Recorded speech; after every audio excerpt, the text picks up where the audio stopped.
Bueno, ya, Leeremos hoy versículo. sí, ya en un momento vamos a comenzar a dar pues los momentos que van a leer los versículos.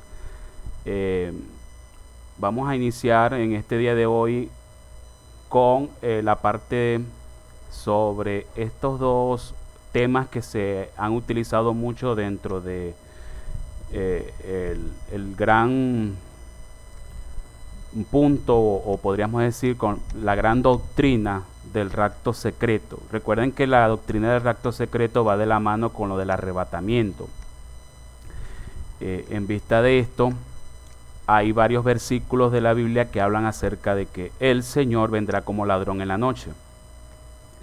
Y también sobre la venida del novio que está relatado en la parábola de las 10 vírgenes. En la parábola de las 10 vírgenes eh, menciona también ese evento de que el novio tardaba en venir y las vírgenes pues quedaron como que se durmieron. Aquí vamos nosotros a ir revisando diferentes simbologías de qué realmente significa esta parábola, porque la parábola la han utilizado como que para atemorizar, para amedrentar, para poder como que eh, eh, poder a las personas sucumbirlas, es la palabra, a que primero se conviertan al Evangelio y segundo para tenerlas eh, manipuladas y ahí dentro de la organización religiosa, de la iglesia en sí. ¿Por qué? Porque pues la parábola la siguen enseñando allá creyentes, lo utilizan más que todo como ese propósito de tener a las personas asustadas, que estén las personas en los caminos de Dios por temor, por miedo, porque te vas a condenar, porque te vas a perder, bueno, en fin, te vas a quedar, no te vas a ir cuando venga el Señor. Entonces es una manera de tener las mentes cautivas, las mentes de los creyentes cautivas, para que pues no, primero no se descarríen, segundo no dejen de ir a la iglesia, no dejen de congregarse y por ende no dejen de diezmar y ofrendar. Okay, esa ha sido la triste realidad del por qué estos temas los han manoseado tanto los líderes religiosos, los pastores y maestros de las religiones, para tener a los creyentes ahí cautivos y tenerlos pues congregados para que ellos sigan aportándoles a la iglesia, que bueno, eso no está de mal, no está mal. Lo que está mal es que estén utilizando y manipulando la palabra de Dios para estos fines.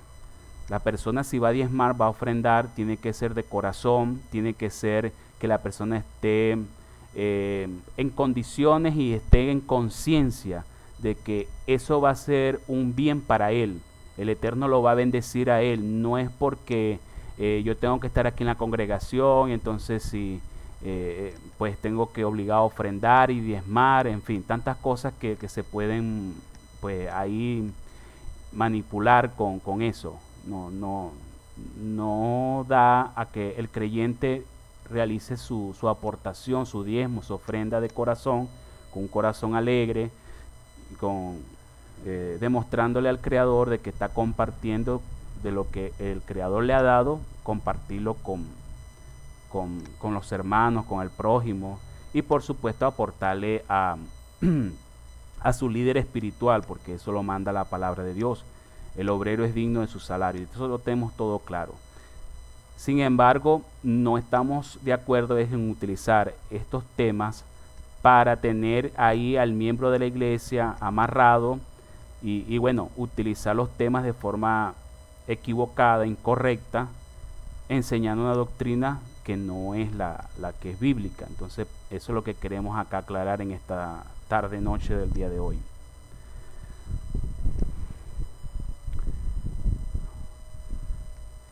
Entonces el rapto de la tercera venida depende en gran medida del uso que se hace de los pasajes que se refieren a la venida del Mesías Yeshua a la tierra como un ladrón en la noche. Esta explicación subyacente sobre el ladrón en la noche es más o menos algo así, puesto que la segunda venida será como el rayo que brilla del este al oeste. O sea, se compara mucho con también con esa frase que dice el mismo Mesías de que el Hijo del Hombre vendrá como un rayo que se orienta que viene del oriente y se perfila al occidente, ¿ok? Entonces eso es lo que también tiene pues relación el mismo texto con respecto a la frase esta de que viene como ladrón en la noche. Debe de referirse a un acontecimiento diferente en el que los creyentes no le verán. De ahí la necesidad de un argumento del rapto como algo secreto, como un ladrón en la noche. Los versículos sobre el ladrón en la noche que se usan con el fin de justificar una supuesta tercera venida en secreta.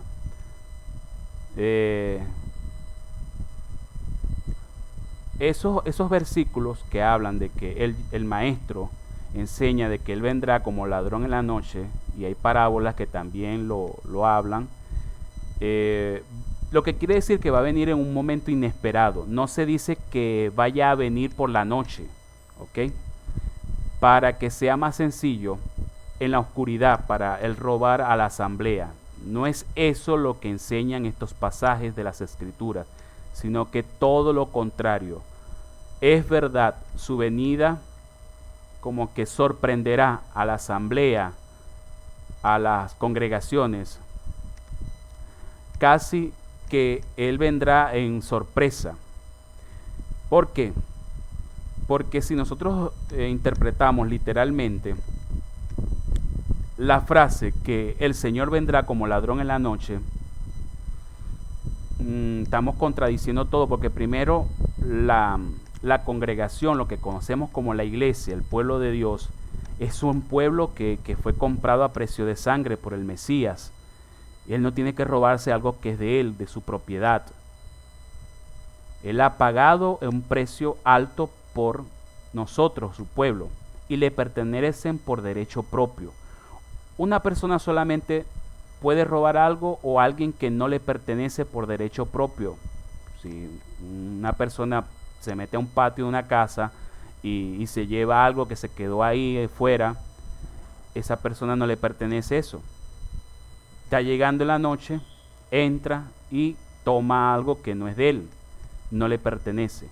Entonces, cuando nosotros intentamos interpretar este texto de forma literal, creyendo que el rapto secreto es que el Señor va a venir y se va a robar la iglesia en secreto y se la llevará, estamos como que tratando de dar esa idea de que el Mesías se va a robar a una iglesia que no le pertenece, lo cual es totalmente incierto o falso, porque es este pueblo o esta congregación, estos miembros del Israel, que son el Israel que viene de los gentiles junto con el otro Israel, que somos un solo pueblo redimido, los redimidos.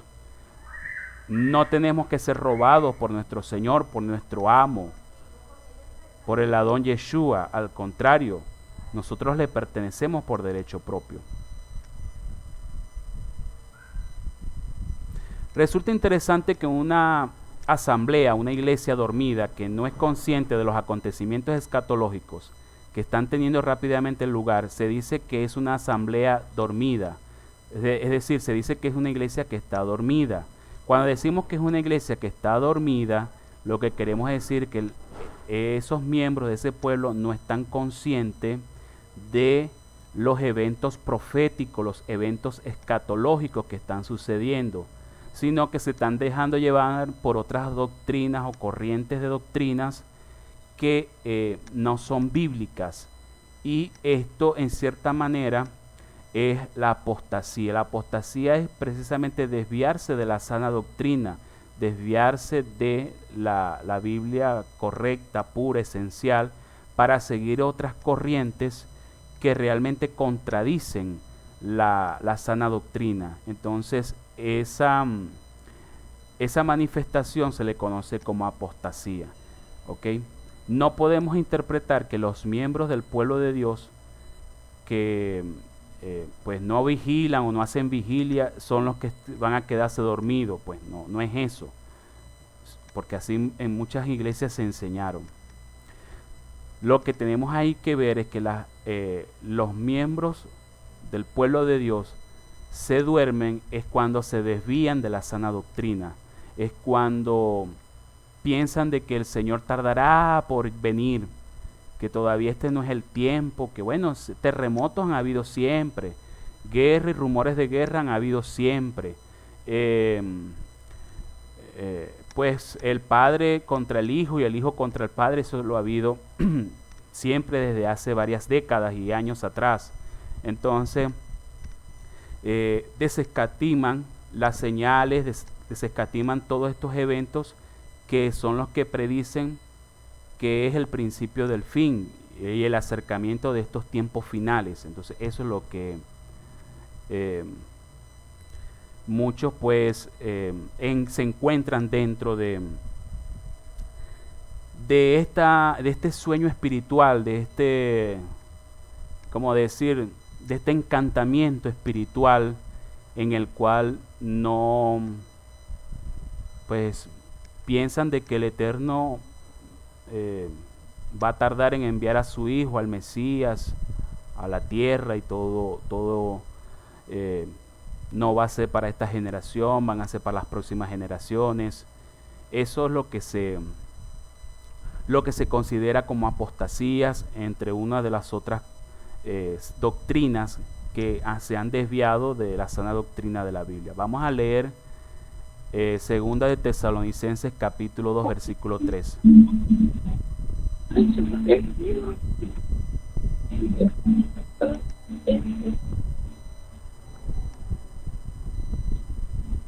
Dice así: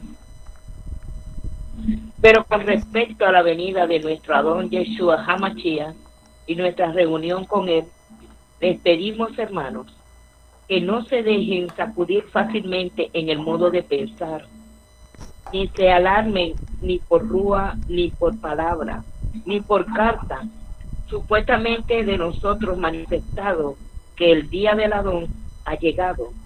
No deje que nadie los engañe en ninguna manera, porque el día no vendrá sino que antes venga la apostasía, y el hombre que se separe a sí mismo de la Torá, se ha revelado el destino a perdición. Ok, bueno. Ahí tenemos un texto bíblico que confirma bastante sobre esto. No nos dejemos guiar ni por espíritu, ni por cartas, ni por maestros que son muy usados, que hacen muchos milagros, que vengan a decir que el Señor no va a venir, que el Señor tardará, que no nos alarmemos, porque la iglesia va a ser guardada de la gran tribulación, la iglesia no va a pasar por la gran tribulación. Cosas y frases como estas son indicios claros de que son parte de la apostasía que se tiene que cumplir. Y la apostasía ha de venir, ciertamente, también el hijo de pecado, el falso Mesías, el antimesías, o lo que conocían como el anticristo, también tiene que revelarse. Yo les decía la vez anterior que el espíritu de antimesías, él se ha movido desde muchos años atrás, desde siglos atrás, pero es el espíritu, estas manifestaciones, estos comportamientos, estos patrones de conducta que desvían al pueblo de los redimidos de la sana doctrina. Los desvían con cartas, con enseñanza, que pues te llegan a demostrar, mira que pasó tal cosa, mira que esto no ha sucedido, es que eso no tal. Comienzan como que a utilizar falsos, nosotros les conocemos como falsos positivos, para tratar de demostrar o dejar evidencias de que su enseñanza o su punto de vista su opinión es la que está en lo cierto por determinadas señales, determinados eventos que están sucediendo. Y entonces utilizan esos argumentos. Pero dicen, no, es que el espíritu del falso Mesías, del antimesías, del hijo de perdición que habla la Biblia, el cuerno pequeño, el anticristo, como lo queramos llamar o según la denominación que se le dé,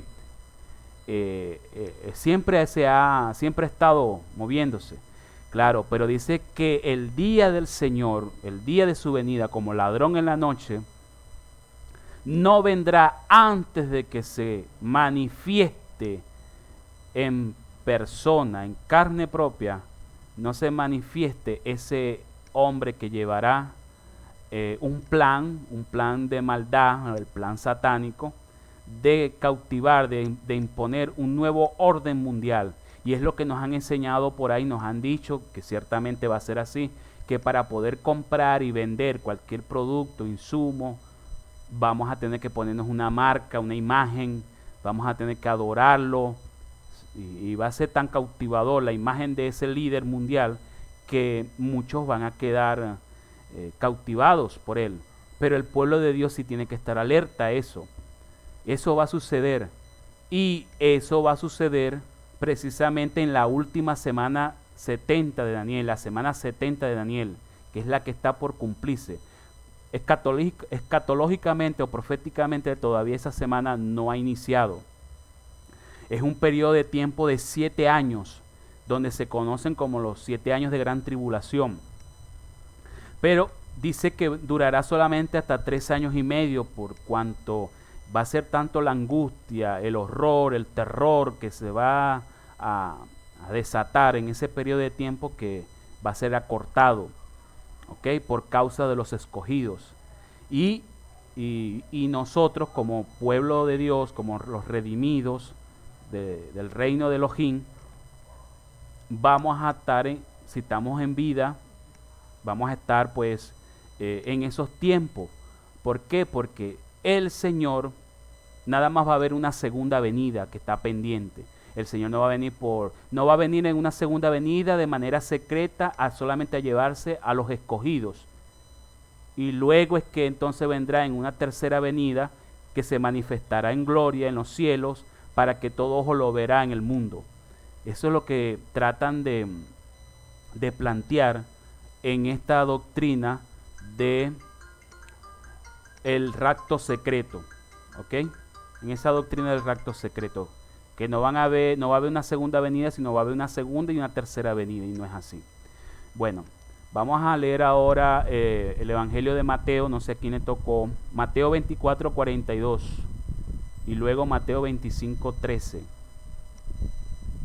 Mateo 24:42. Así que manténganse alerta, porque ustedes no saben qué día su Adón vendrá. Ok. Mateo 25:13. Por tanto, permanezcan alerta, porque no saben ni el día ni la hora.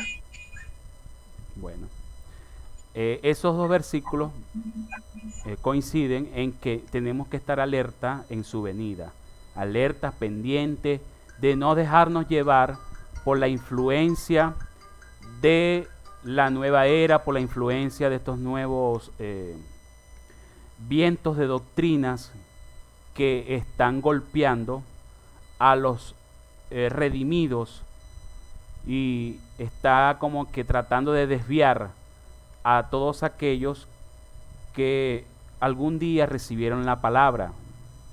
De pronto en el año 2000, yo me acuerdo que hubo un gran movimiento que muchos creyeron en ese mensaje. No fue exactamente en el 2000, sino en los años 90. En los años 90 muchas personas tenían 99. miedo. Sí, no, en el 99 se acercó más porque ya estaba cerca del 2000. ¿Se acuerdan? ¿Se acuerdan? Por favor, el micrófono, Mileini.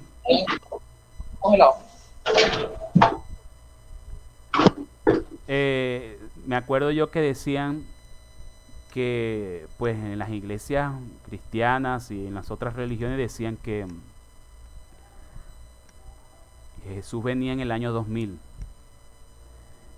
que la venida de Cristo podía ser en el año 2000, que se estaban cumpliendo los 2000 años, salieron muchos profetas y pronosticadores de la venida del Mesías y que preparémonos porque ya se cumplían los 2000 años que el Eterno había dado pues para que se arrepintiera la humanidad, que va a acontecer cosas. Es más, decían de que bueno, en parte fue verdad, de un fenómeno electrónico en los sistemas computacionales, que era el fenómeno 2K, donde se iban a resetear todas las computadoras cuando llegara el 31 de diciembre del 99, y cuando fueran a marcar el 1 de enero del 2000 iban a regresarse a 1900, porque no habían, como decir, más espacio en la memoria de los computadores para almacenar los otros dos dígitos, porque ya el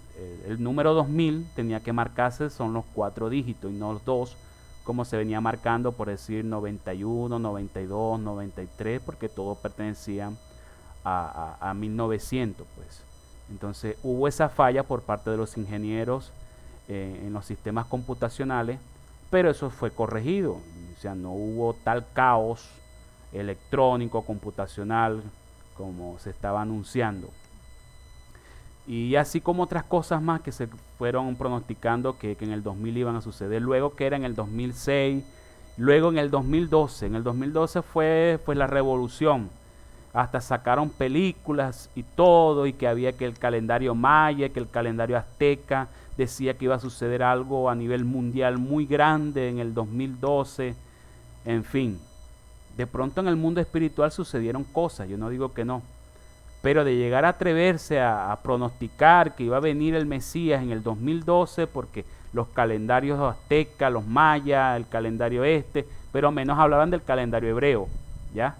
Entonces, realmente siempre los hombres han estado equivocados, porque quieren como que tener la razón en las cosas de Dios sin tener o procurar el conocimiento correcto de las cosas de Dios. Bueno, vamos a continuar entonces acá con respecto a la parábola de las 10 vírgenes. En la parábola de las 10 vírgenes podemos ver con toda certeza aproximadamente la mitad de la congregación o del pueblo de Dios, a los que su venida les sorprenderá por completo. Los pasajes acerca del ladrón en la noche enfatizan el elemento de sorpresa con respecto a los letárgicos, a los apóstatas y a las asambleas o congregaciones dormidas que están invadidas por una levadura. Es decir, están invadidas también por enseñanzas que han agregado, le han quitado a la sana doctrina. Y muchos dicen que no, que el Señor va a tardar, que el Señor todavía no viene, que cumplirse algunas cosas, que todo esto, entonces enseñan eso.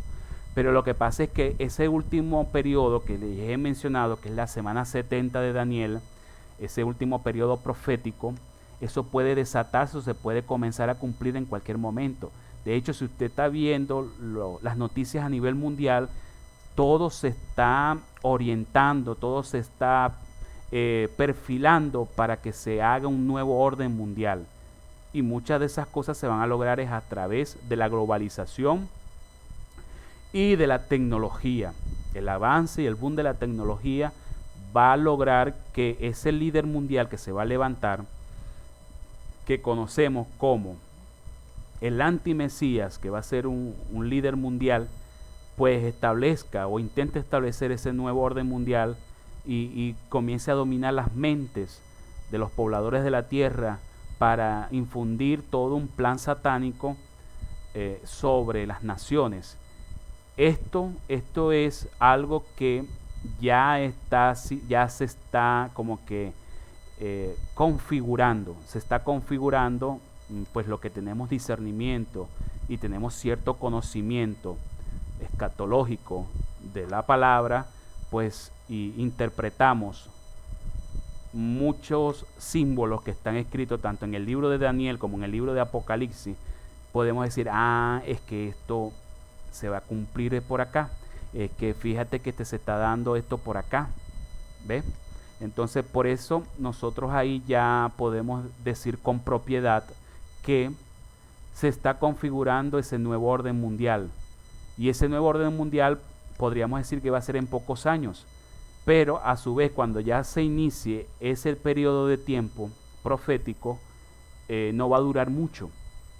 El Mesías, para que retorne, no volverá mucho, porque va a ser de tantos estragos a nivel mundial esos tiempos, que es necesario que el Mesías venga para poder poner por estrado de sus pies a los enemigos que faltan, los enemigos de Israel, los enemigos del pueblo de Dios, los enemigos del mismo Elohim y de su palabra, que blasfeman contra Elohim. Bueno, vamos entonces a leer en Mateo 25, 1 al 13, que nos trata o nos hace el relato de la parábola de las 10 vírgenes. Y vamos a ver realmente hoy, a aprender el significado de este relato. ¿Qué aplicación tiene tanto a nivel profético sobre la venida del Señor y su pueblo, como a nivel individual de cada creyente? Porque tiene doble aplicación. ¿Quién le tocó Mateo 25, 1 al 13? Yo lo tengo acá, lo puedo leer. Ok. Dice, entonces el reino de los cielos será semejante a 10 vírgenes, que tomando sus lámparas salieron a recibir al esposo. 5 de ellas eran prudentes y 5 insensatas. Las insensatas, tomando sus lámparas, no tomaron consigo aceite, mas las prudentes tomaron aceite y en sus vasijas, juntamente con sus lámparas. Y tardándose el esposo, cabecearon todas y se durmieron. Y a la medianoche se oyó un clamor: aquí viene el esposo, salid a recibirle. Entonces todas aquellas vírgenes se levantaron y arreglaron sus lámparas. Y las insensatas dijeron a las prudentes: danos de vuestro aceite, porque nuestras lámparas se apagan. Mas las prudentes respondieron diciendo: para que no nos falte a nosotras y a vosotras, id más bien a los que venden y para vosotras mismas. Pero mientras ellas iban a comprar, vino el esposo, y las que estaban preparadas entraron con él a las bodas, y se cerró la puerta. Después vinieron también las otras vírgenes, diciendo: Señor, Señor, ábrenos. Mas él respondiendo dijo: de cierto os digo que no os conozco. Velad pues, porque no sabéis el día ni la hora en que el Hijo del Hombre ha de venir. Porque el reino de los cielos es como un hombre que, yéndose lejos, llamó a sus siervos y les entregó sus bienes. Déjalo hasta ahí. A uno dio 5 talentos, y a otro 2, y Julia, a otro 1. Julia, déjalo hasta ahí, porque te pasaste a la otra parábola. Sí, el 14, sí, cierto. Sí. Bueno, entonces vamos a defragmentar los diferentes símbolos que encontramos acá en la parábola de las 10 vírgenes. Hay muchos símbolos que se utilizan ahí y cada símbolo tiene un significado. Hay un principio que la Biblia se interpreta a sí misma. Lo que pasa es que tenemos que profundizar, escudriñar las escrituras para poder encontrar el significado o la referencia de cada uno de los símbolos que tienen. Por ejemplo, ahí nos hablan de lámparas, nos hablan de aceite, nos está hablando del esposo, nos está hablando de un número o del número 10, de 5 insensatas, 5 prudentes. Entonces vamos a revisar estos símbolos con algunas referencias bíblicas que podamos nosotros dar interpretación a cada uno de esos símbolos. Comenzamos con el Salmo 19:7. No sé si alguien tiene esa cita rápidamente que la pueda leer. Salmo 19:7.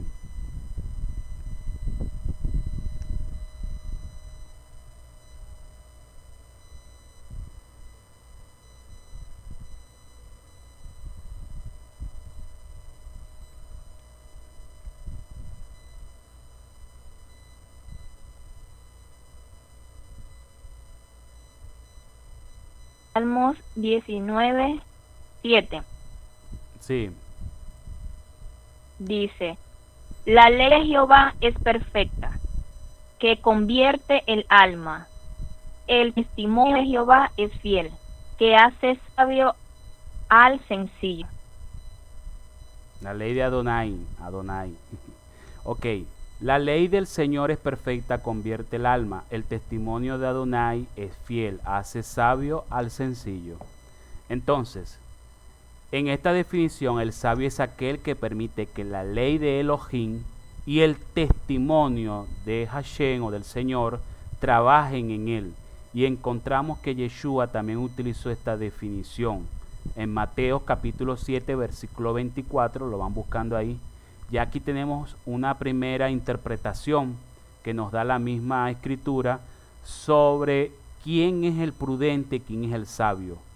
¿Y qué es lo que hace a la persona prudente y sabia? Lo que dice es que primero es la ley del Señor y el testimonio. El testimonio. ¿Qué quiere decir esto? Que con solamente yo decir que yo guardo la ley, me refiero a los mandamientos, a la palabra, pero no doy testimonio de que guardo esos mandamientos, no estoy cumpliendo con eso. ¿Ok? No estoy cumpliendo con ser sabio, con ser una persona prudente. Vamos a leer Mateo 7:24, por favor. Ahí ya lo leo. Por favor. Así que todos los que oyen estas palabras mías, actúan por ellas, serán como un hombre prudente que edificó su casa sobre cimiento de roca. Ok. Entonces, de ahí solamente tomamos el significado sobre quién es el prudente. ¿Por qué? Porque en la parábola nos está planteado una división de estas 10 vírgenes. Ya les dije que las vírgenes es el pueblo santo, el pueblo creyente. Siempre la mujer representa en la Biblia a un pueblo cuando se utiliza de manera simbólica. Entonces, estas 10 doncellas, que pues en el texto original se le llama doncellas, se está diciendo que son 10, pero el número 10 en la Biblia significa completo, plenitud. Fíjense que cuando se habla de los mandamientos, hablan de 10 mandamientos, pues realmente ya nosotros dimos un estudio de que son 10 enunciados, 10 proclamaciones que dio el Eterno, porque mandamientos hay más de 10 en esos 10 enunciados. Pero bueno, así se acostumbró y se aprendió que eran 10 mandamientos, pero ahí hay más mandamientos que 10.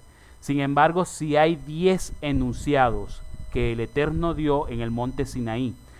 ¿Por qué? Porque estaba representando la plenitud, la totalidad de la ley del Eterno. ¿Ok? Entonces el número 10 siempre representa eso, totalidad, plenitud, completo. De hecho, se utiliza mucho por Yeshua, nuestro maestro, cuando él utiliza las parábolas. Él utiliza, por ejemplo, 10, ese número 10 lo utiliza mucho porque está haciendo referencia a que el reino de Elohim, el reino de los cielos, es un reino completo, pleno, total, que no tendrá necesidades, no tendrá carencias, no tendrá fallas, no tendrá errores. Será un reino perfecto, un reino pleno de felicidad, de alegría, prosperidad para los seres humanos. Entonces, el número 10 representa el pueblo completo de Elohim, el pueblo de Elohim, los redimidos, pero está haciendo una división que dentro de ese pueblo, la mitad, porque dice que 5 son prudentes y 5 son insensatas, la mitad son sabios, son prudentes, ¿Y cómo lo hacen? Porque oyen las palabras y las ponen por obra, las palabras de Dios y de nuestro Maestro Yeshua. ¿Ok? Es decir, de todas las escrituras, las oyen, las escuchan y las oyen con oído espiritual. No es que es literal de que yo voy a una iglesia, voy a un templo, me siento, el pastor comienza a dar la predicación, yo aplaudo, de la alegría, de la euforia, amén. Ya estoy cumpliendo con el oír, no. Es el oír espiritual, el espiritual que se está haciendo referencia ahí. ¿Por qué? Porque Yeshua lo dice, este pueblo con oídos me oye y no entiende, con ojos ven y no ven. Pues es porque él está haciendo que no pueden oír con los oídos físicos, sino tienen que oír con los oídos y los ojos del entendimiento, entender la palabra, escudriñarla, obedecerla, ponerla en práctica.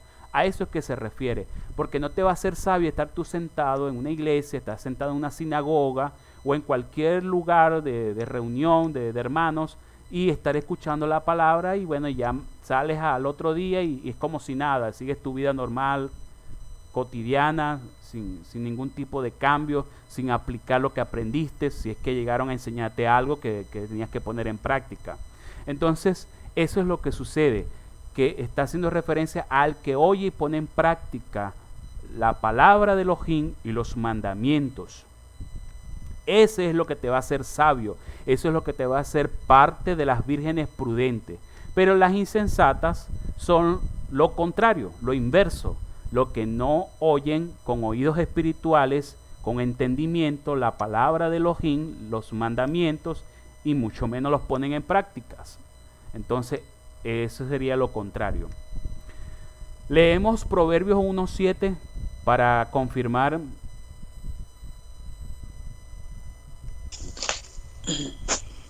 Dice, el principio de la sabiduría es el temor de Jehová. Ok. Bueno, ahí tenemos. Mateo 7:26, creo que va a leer la mamá de Jesús.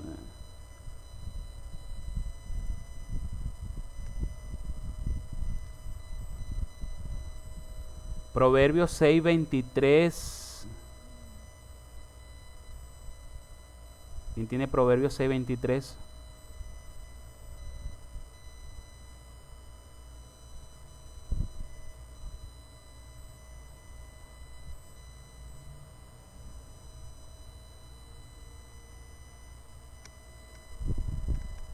Proverbios 6:23. ¿Lo leo ya? Sí. Sí, porque para que dice, porque el mandamiento es porque el mandamiento es lámpara y la enseñanza es luz y camino de vida las reprensiones que te instruyen. Fíjate lo que dice. Proverbios 6:23. El mandamiento es lámpara. Es lámpara. Por ahí también dice un versículo que es muy trillado, pero es un versículo verídico, auténtico. Lámpara es a mis pies tu palabra y lumbrera a mis caminos. ¿Sí es cierto, verdad? Bueno, eso tiene que ver mucho con este proverbio también. Entonces estamos viendo ahí que el mandamiento es la lámpara, la antorcha, y la enseñanza es la luz. ¿Ok? La enseñanza.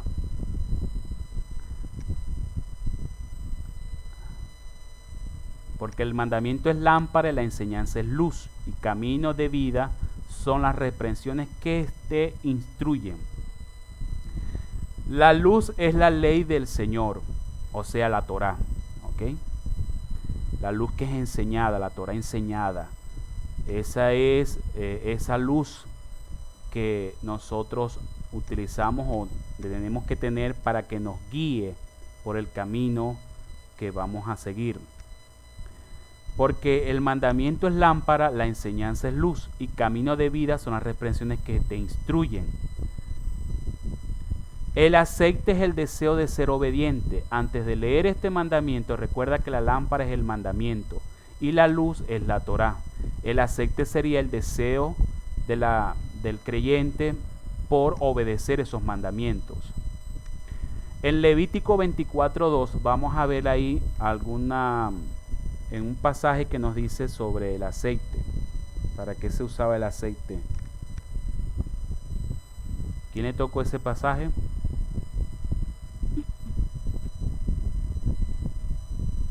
Levítico 24:2. 2.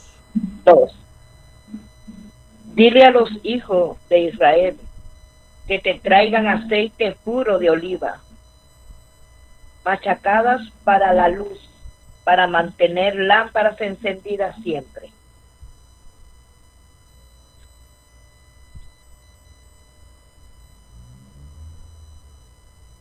Entonces el aceite es de oliva. ¿Cuál es el aceite más puro, más saludable que existe hasta ahora? El aceite de oliva, ¿cierto? El aceite entra, ¿ok? El aceite entra en la luz, el mandamiento, y la luz o la ley de Elohim salen de la vasija. Entonces, ese aceite que se extrae de las frutas de oliva machacadas es el que va a darte la luz. ¿Qué quiere decir eso? De que el aceite no se tiene así como que por cosa tan fácil. Es decir, el aceite tiene que ser todo el esfuerzo y el sacrificio que hace el creyente para poder obedecer los mandamientos. Y al obedecer los mandamientos están dando esos frutos de vida, frutos de cambios. ¿Ok? ¿Qué dice la palabra en Tesalonicenses? Los frutos del Espíritu: mansedumbre, obediencia, amor, paciencia, benignidad, templanza. Todo y cada uno de estos patrones de conducta, de estas acciones, son frutos del Espíritu. Pero eso no se logra de la noche a la mañana, hay que irlos trabajando. Como así lo igual, el aceite no se obtiene directamente de la mata, hay que pasarlo por un proceso para poder extraer el aceite de esas olivas machacadas. Asimismo, entonces debe de ser el deseo y el anhelo por nosotros obedecer los mandamientos para poder generar esa luz. Tenemos que definir la fruta y comprender cómo se convierte en aceite. La fruta es la comprensión de la palabra de Elohim, como se demuestra en el resultado de una vida que ha entendido y aplicado la palabra de Elohim con exactitud. Vamos a leer Mateo 12:33. Mateo 12:33. Amén. Si el árbol es bueno, su fruto será bueno. Si el árbol es malo, su fruto será malo, porque el árbol se conoce por su fruto.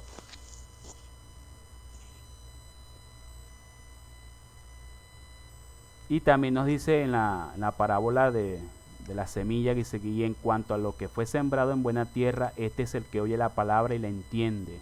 Cuando dice que la entiende, no es que él vino y entendió la enseñanza. Ah, sí, tiene razón el hermano, el maestro, el predicador tiene razón. Ya entiendo la palabra. Ya con eso cumpliste en ser un creyente sabio y un creyente sensato. No. Cuando dice de que aquel que oye, recuerden que yo les hablé del que oye con oído espiritual y entiende la palabra. Cuando dice de que entiende, es que la pone en práctica. Por supuesto, tiene que primero oírla, tiene que comprenderla y tiene que redarguir. Esa palabra tiene que redarguir en su corazón. ¿Para qué?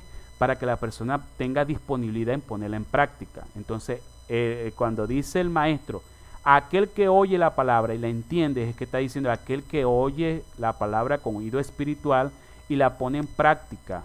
Ese es comparado a, primero, que es un árbol que da buenos frutos. Segundo, a un hombre sabio que edifica su casa en la roca. Y es esa semilla que se siembra en buena tierra, es decir, que esa persona es buena tierra. ¿Por qué? Porque la semilla, la palabra que fue regada en él, está dando frutos. ¿Ok? Entonces, vamos a dar algunas simbologías o algunos significados de simbología acá. El árbol representa a la persona. La fruta de la oliva que dijimos ahorita es la calidad resultante de la vida, no la comprensión de la palabra misma de Yahweh, bendito sea su nombre, sino más bien su aplicación correcta. ¿Por qué? Porque a veces nosotros creemos que haciendo algo que de pronto queremos como que chantajear a Dios. Señor, prospérame porque tú sabes que yo cuando pasé por la esquina encontré a un indigente, entonces le di un pancito o le di tantos pesos y bueno, prospérame porque ya tú sabes que el que da con alegría el Señor lo prospera. No, tienes malas intenciones ahí, ¿ok? Tienes malas intenciones ahí y estás aplicando de manera incorrecta la palabra. No es porque ayudaste al indigente o ayudaste al pobre o al que tenía hambre, sino que estás utilizando esa herramienta espiritual, ese principio, con propósitos propios, con intereses propios para que Dios te beneficie, o sea, para beneficio propio, quiero decir, para que como que obligar a Dios que te prospere, que Dios te recompense. No, tú tienes que ayudar a la persona porque te nace del corazón, porque estás lleno de piedad, estás lleno de misericordia, porque quieres compartir de lo bueno que te ha dado el Eterno a ti, de las bendiciones que el Eterno te ha dado a ti, pues compartirlo con tu prójimo más necesitado. Cuando tú tienes eso claro en mente y en tu corazón, no hay necesidad de que tú vengas a orarle a Dios o de que Dios te tiene que prosperar porque tú ayudaste a fulanito, a sutanito, al mendigo de la calle. No, el mismo cosmos, el mismo sistema espiritual te va a recompensar porque tú activaste leyes espirituales cuando tú hiciste un acto de caridad de corazón o con un corazón bueno, con una intención correcta. Entonces, eso como otros ejemplos más que puede haber en relación con tus hijos, con tu esposo o esposa, ¿ok? Se aplica para muchos casos donde se tiene que evaluar, examinar. Tú mismo tienes que examinar si estás aplicando correctamente las escrituras o estás aplicando estos principios escriturales para manipular, para tener beneficio propio, para conveniencia. Eso no le agrada al Eterno y ante el Eterno no hay nada oculto. Tú podrás manipular, tú podrás chantajear, podrás manosear, podrás tergiversar con los hombres, con otras personas, pero a Dios nadie lo engaña. Y eso lo dice la palabra. Dios no puede ser burlado. Lo que el hombre siembra, eso segará. Entonces, ¿qué es lo que nos quiere decir?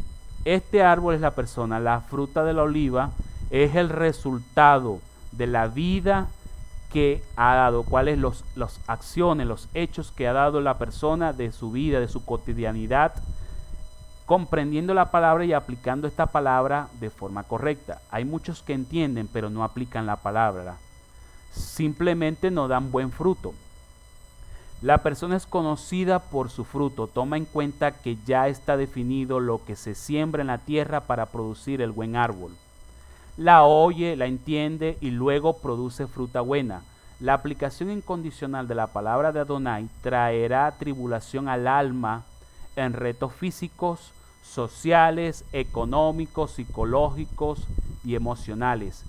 Van a haber en ciertas ocasiones sufrimiento por causa del reino, vituperios, te van a vituperar, hablarán mal de ti y dirán, ay mira, el evangélico ya no come el evangélico se viste así, ya no va para fiesta, ya no parrandea, ya no anda con mujeres, el evangélico, en fin, comienzan a tener esos tipos de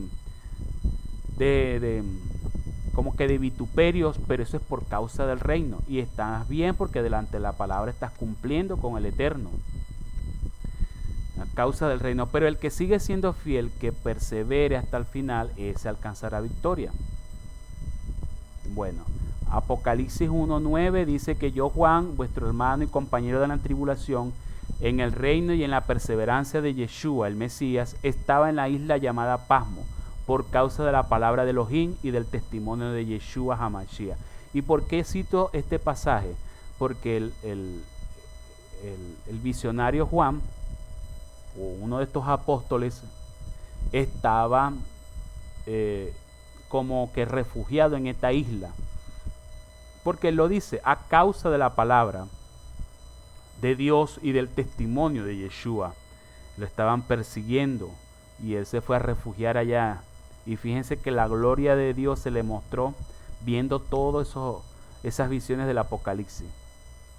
Bueno, volvamos al Levítico 24:2, donde leímos que los hijos de Israel que traigan para el alumbrado aceite puro.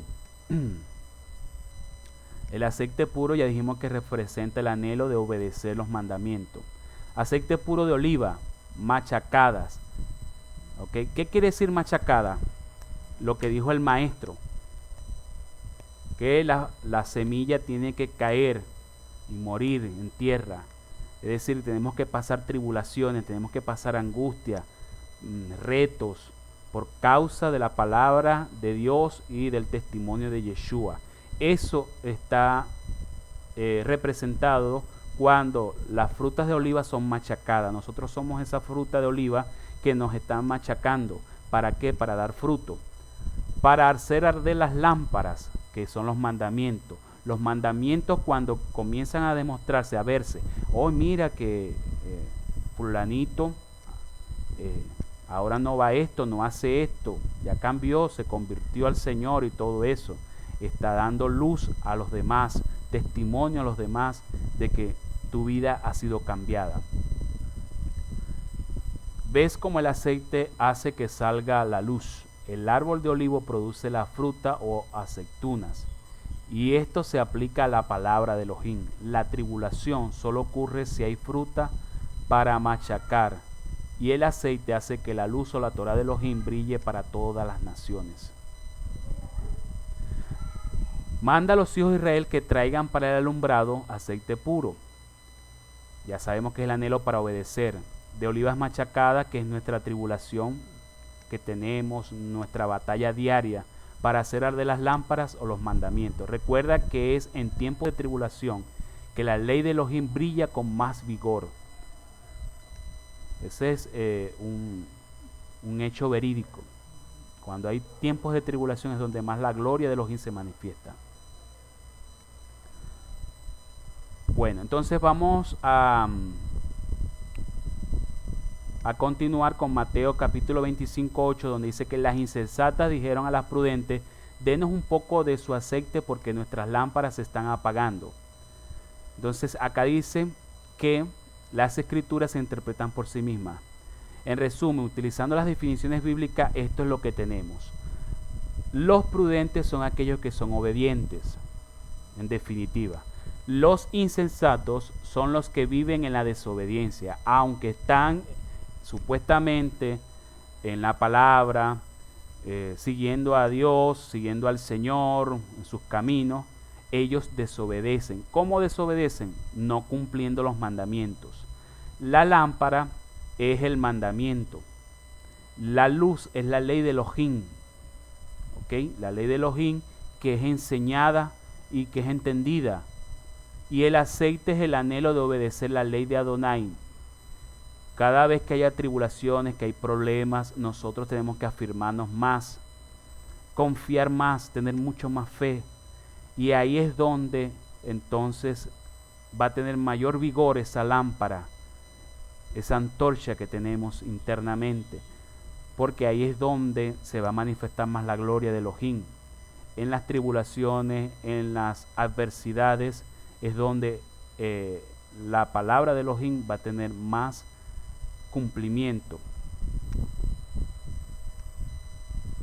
Volvamos a las 10 vírgenes para ver algunas implicaciones bíblicas. Recuerda de siempre examinar todas las cosas por tu propio bien. Para ser así estamos en lo correcto. En la parábola original dice que el reino de los cielos será entonces como 10 jóvenes solteras o 10 doncellas que tomaron sus lámparas y salieron a recibir al novio. 5 de ellas eran insensatas y 5 prudentes. Las insensatas llevaron sus lámparas, pero no se abastecieron de aceite. En cambio, las prudentes llevaron vasijas de aceite junto con sus lámparas. Entonces, y así pues sigue relatando la parábola.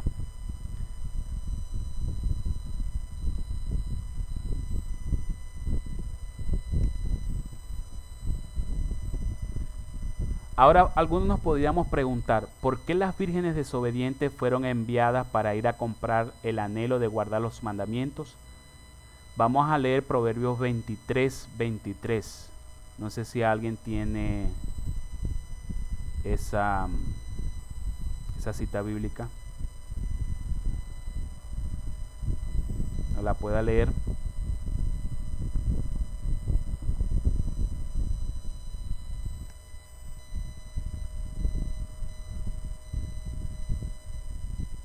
Dice así: no codiciéis sus manjares delicados. No, perdón, 23, ¿cierto? Sí. Ok, sí. Dice: compra la verdad y no la vendas, la sabiduría, la enseñanza y la inteligencia. Ok. Compra la verdad y no la vendas. Ok. ¿Cómo la parábola se revelan? Esas parábolas y las escrituras son para muchas personas del mundo es como una tontería y no tienen ningún anhelo de entender el significado de la parábola. Es decir, la gente del mundo, los que no son creyentes, ellos pues no tienen ningún interés y ningún anhelo en aprender de las cosas de Dios, del reino de Elohim, y mucho menos pues buscar este gran tesoro que es la verdad, para hacerse unas personas sabias, prudentes en este mundo y bueno, tener éxito, ser próspero de forma correcta delante de Dios, porque dice la palabra que si nosotros obedecemos los mandamientos del Eterno y no nos apartamos ni a la derecha ni de la izquierda, sino que tenemos este libro de instrucción como nuestro manual de vida, como nuestra referencia para realizar o para tomar todas nuestras decisiones, vamos a ser exitosos, vamos a ser prósperos, vamos a ser hombres de bien y aprobados por Dios en todo lo que hagamos y en todo lo que emprendamos. Entonces, por eso es que la palabra y la parábola o todas las escrituras que contienen la verdad debemos de procurarla siempre. Por eso es que dice cómprala, quiere decir haz el esfuerzo de buscarla, de investigarla. ¿Ok? Si es necesario, bueno, tenemos que comprar algunos recursos, porque para todo, o sea, la palabra es gratis. Sabemos que la palabra está ahí para todo el mundo. Pero los medios, los recursos, necesitamos nosotros tener como hacer una inversión para poder escuchar la palabra, poderla aplicarla, entenderla, para tener un maestro. Todo eso es importante y por eso es que tenemos que procurarla para aprender y para ponerla en práctica y ser esos hombres y mujeres de éxito, de prosperidad, de bien, de agrado a Dios en todo lo que emprendamos. Entonces nosotros vemos la palabra, los creyentes, como un tesoro, porque amamos lo suficiente ese tesoro para buscarlo, procurarlo y encontrarlo y desenterrarlo donde esté escondido. Ok, entonces ya aquí podemos nosotros dar idea de muchos significados de la parábola de las 10 vírgenes. Ya tenemos algunos símbolos interpretados por la misma Biblia de lo que significa. Otra aplicación que nosotros le podríamos dar a esta parábola de las 10 vírgenes, que nos puede ser de gran ayuda para la aplicación. En la parábola de las 10 vírgenes se presenta una imagen bastante vivida de una boda oriental. Eso no lo podemos ignorar o desescatimar. Y vamos a entender un poco cómo era una boda oriental. Recuerden que Israel es uno de los países del Medio Oriente y las bodas orientales son muy diferentes a las bodas de acá al lado de Latinoamérica, de Occidente, de todo lo que es el continente americano y hasta el europeo. La boda oriental tenemos que saber algunas cosas. Por ejemplo, el novio se dirige a la casa de la novia para reclamarla y recibirla.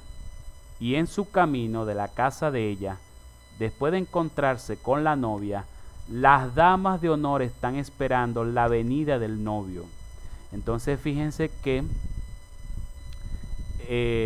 acá el novio, cuando va a ser esperado por las damas de honor, en este caso serían las doncellas, las vírgenes, van a esperar al novio. Este novio supuestamente viene ya con la novia. Están esperando la venida del novio para encontrarse con el novio y con la novia, para poder acompañar a ambos a la casa del novio donde se encuentra el banquete. Por eso es que ellas están esperando ahí en el camino con las lámparas, que realmente en el texto original son antorchas. Y eso explica el por qué son antorchas, porque las antorchas son las que se usan para alumbrar cuando caminaban esos trayectos largos, caminaban por ahí. Entonces llevaban antorchas encendidas para alumbrar el camino por donde iban. Entonces, como estaban esperando al novio para que llegara y entrara en su casa con la novia y comenzara el banquete, la fiesta de la boda, ellas como que se quedaron dormidas a medianoche.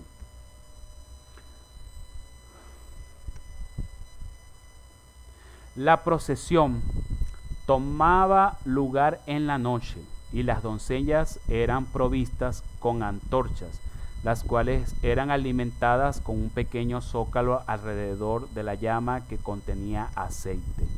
Entonces ya aquí está dando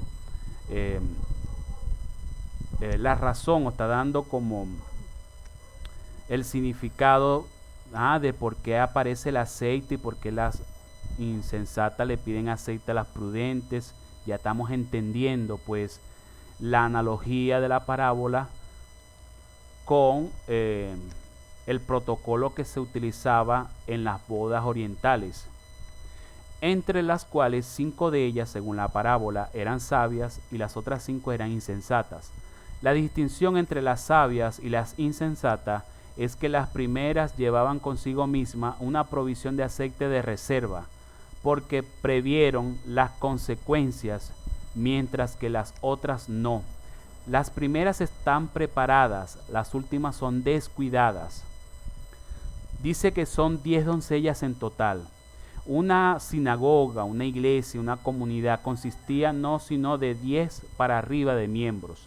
El número de 10, ya dijimos que se toma para hablar de la totalidad, pero también se puede decir que es para mencionar que para poder establecer una congregación de manera inicial debe de tenerse al menos 10 miembros, 10 creyentes que puedan establecer esa comunidad en esa ciudad o localidad y comenzar pues una visión de esa congregación, comenzar un trabajo, una obra como tal. Tienen que ser mínimo 10. De hecho, en las sinagogas, para poder iniciar un servicio en las sinagogas judías, deben de haber al menos 10 personas para poder iniciar un servicio público en la sinagoga, ¿ok? A eso es que me refiero.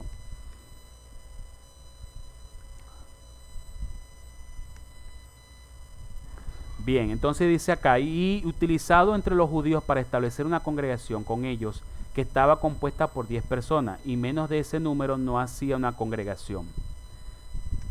Esto indica que las 10 vírgenes son los miembros que componen la comunidad de Dios, la congregación, el pueblo de Dios. ¿Okay? Ya hablamos que eres la totalidad del pueblo de Dios. Al tardarse el marido o el novio, todas durmieron, y a medianoche se escuchó la voz de alguien anunciando la venida del esposo. Las 10 doncellas se levantaron y tomaron sus lámparas. Las sabias tenían aceite suficiente, las imprudentes no tenían aceite para las lámparas y por ende no tenían luz cuando vino el marido a su encuentro. La lámpara es la luz espiritual interna, ¿ok? Es decir, podemos hacer una segunda aplicación acá. Ya dijimos que, bueno, la lámpara en cierta manera representa la ley del Eterno, pero también podemos aplicarlo porque en Proverbios capítulo 20, versículo 27, habla también de eso, de que la lámpara representa el alma del ser humano, del hombre. Es una figura utilizada para representar la luz de la vida interna como continuamente ardiendo es lo que conocemos en hebreo como la Neshama. La Neshama es el alma divina que tenemos en nuestro interior, el alma que nos dio el Padre Creador en nuestro interior. Hay personas que suelen tomar la vida espiritual, pero se conforman con lo que tienen. No van en busca de más mediante el estudio y las buenas obras. No ejercen esa vida, acomodados, creen haber alcanzado todo, creyendo que esa vida espiritual nunca se apagará. Transforman su alma o vida interna en un estado inactivo. Es decir, parecieran que fueran personas vegetales espiritualmente. Ya están ahí, van a la iglesia, pero realmente no tienen ningún tipo de actividad espiritual, de ánimo espiritual, no están activas espiritualmente. Están ahí como unos caparazones en las iglesias, haciendo bulto, haciendo pues masa, pero realmente no están activas en el reino del Señor, cumpliendo la palabra, trabajando para el Señor, buscando nuevos creyentes, llevando el mensaje de las buenas noticias del Evangelio, como se conoce. Esto es lo que hace que esa lámpara se vaya apagando hasta que quede completamente apagada. Esa vida espiritual en ellos se disipa poco a poco y no se dan cuenta ni se percatan del accidente. Y cuando venga el Mashiach, que es el marido justo, el novio justo por excelencia y perfección, se darán cuenta que no tienen aceite para mantener sus lámparas encendidas, que es el fuego que representa la presencia divina. Similar a lo que Yeshua enseñó en otra parte, el reino de los cielos se parece a una mujer que transportaba un recipiente lleno de harina. Mientras iba por un largo camino, se rompió el asa y la harina se fue desparramando a sus espaldas por el camino. Ella no se dio cuenta ni se percató del accidente. Al llegar a casa, puso el recipiente en el suelo y lo encontró vacío. Dicho por el Mashiach, así es con la vida espiritual. El hombre toma la vida espiritual, mas no la alimenta mediante buenas obras y su búsqueda en Yeshua, en la unión con Dios, que es mediante el estudio de la Torá, que mantiene el fuego de la presencia divina ardiendo en el alma del hombre. No está alerta de ella, no le presta atención, pues al ya tenerla se acomoda en un estado de inertes, quedando ocioso en un estado inactivo de vegetal espiritual, siendo un vegetal espiritual, acomodando lo que tiene o que cree haberlo alcanzado todo con el simple hecho de creer en la venida del marido, del novio, y no hacer con las manos lo que con la voz dice. Estos hombres no tendrán a Dios. Tienen ciertamente aceite las vírgenes necias, pero no abundante, por lo que abandonaron, creyeron que con lo que obtuvieron al principio era suficiente para llegar al día de las bodas y entrar al palacio del rey. Y el aceite también lo podemos interpretar como la pureza de las buenas obras, lo que se les estuvo diciendo.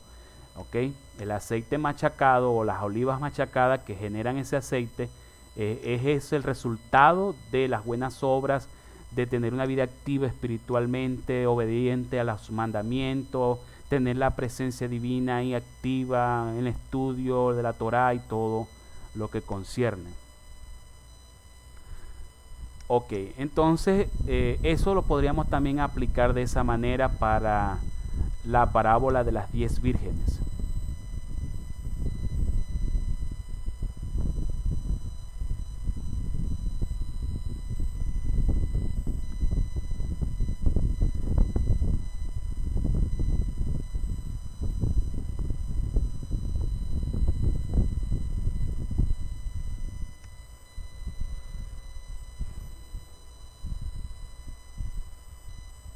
Vamos a leer segunda de Pedro 3:10. El día del Señor. Bueno, este versículo lo vamos a dejar abierto para la próxima clase, en la cual vamos a hablar acerca del día del Señor.